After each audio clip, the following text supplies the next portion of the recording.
the Railway Children return? What do you think? Well, it's interesting. Very early on in that interview, you talk about the heritage of the Railway Children, which is obviously based on the novel by Edith Nesbit, which I think first appeared as a serialisation, but is also based on the film by Lionel Jeffries, who had bought the rights to the novel to make into what is now accepted as an absolute British classic. I think the original Railway Children came 66th in the BFI list of the top 100 British films of all time. It should arguably have been higher.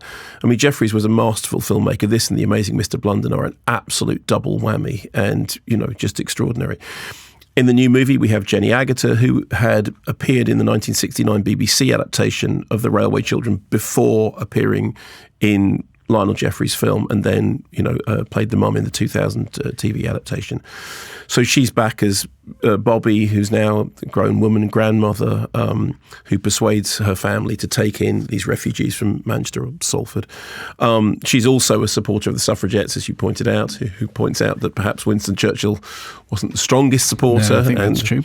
Might have done something else. And the update there's a contemporary edge, again, as you mentioned in the interview, in the form of an African-American soldier who experiences racist bullying from the military police, and who then becomes part of a subplot in which it is revealed that he is not exactly who he would appear to be, and his circumstance causes him to form a bond with the new group of children, much as they did with the injured runner in the first film, and to hatch a plan to save him, which involves flagging down a train using homemade signs.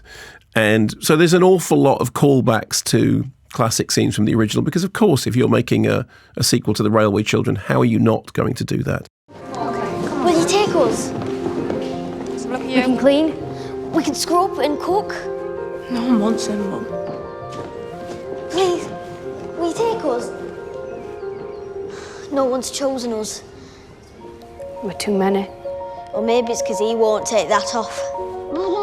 Come on, Ted. We won't be able to feed 3 of them. We'll manage. No, Mum. Look at their little faces. Annie, just look at them. Right, that's agreed. No. Good. That's excellent. I'm Bobby. What's your name? I'm Lily. I'm Patty. Oh, Patty. Adolf. Well, come along then, Adolf, and bring the Gestapo with you.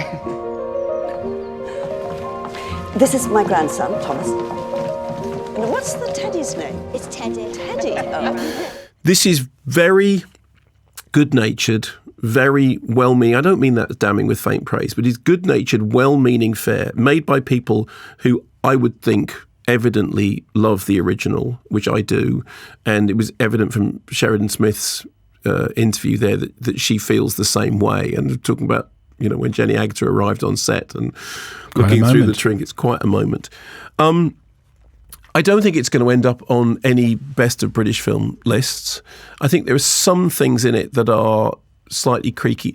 One thing, this is a genuine question. I mean, people have talked about, anachronisms, which I don't have a problem with, but was touching cloth a phrase that was actually used in World War II? I mean, it's a difficult thing to research. Well, I tried to research it, and I came up with something which said it's from this century, which I don't believe, because obviously Viz was saying it in the 1980s. I think it's an ancient thing. Okay. A genuine question to our incredibly erudite, see what I did there? I corrected myself, erudite listenership. If anyone knows the first use of the phrase touching cloth, please let us know, because I genuinely don't know.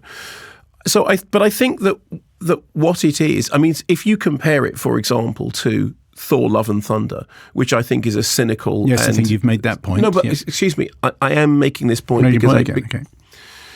I think if you compare it to that, which I think is a cynical and smug film, neither of those adjectives apply to this.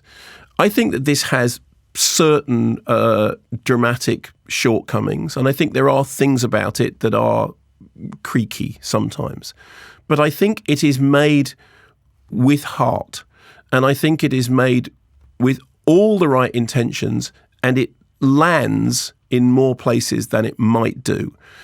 And there is very little family entertainment of this type available in cinemas at the moment. Most family entertainment now is corporate CGI animation, and much as I love Minions, I'd have to confess that would fall into that. So it's operating in a kind of vacuum, and it's, you raised a very good point that The Railway Children, the original version, was old-fashioned when it came out in the early 70s. And this, I was doing the sums on, okay, so that's 1904, 1905, and then 1940. Okay, fine. So that adds up. If you love The Railway Children, it's impossible not to be charmed by this. As I said, I don't think it has the magical, timeless quality of the original, but I would also qualify that by saying few things do. And again, I would remind everybody that The Amazing Mr. Blunden is Jeffrey's real masterpiece. But I think it looks like its heart is so solidly in the right place, it's kind of hard to take against it. And if the kids are going to go and see it, they'll be taken by their parents and grandparents. That'll be why. Yes, and I think that everyone will be able to watch Correct. and enjoy it. And I think, we talked about Railway Children was recently back in UK cinemas for just one Sunday. And anything that takes people back to seeing the work of the great Lionel Jeffries is always a good thing. The Railway Children Return is the release this week.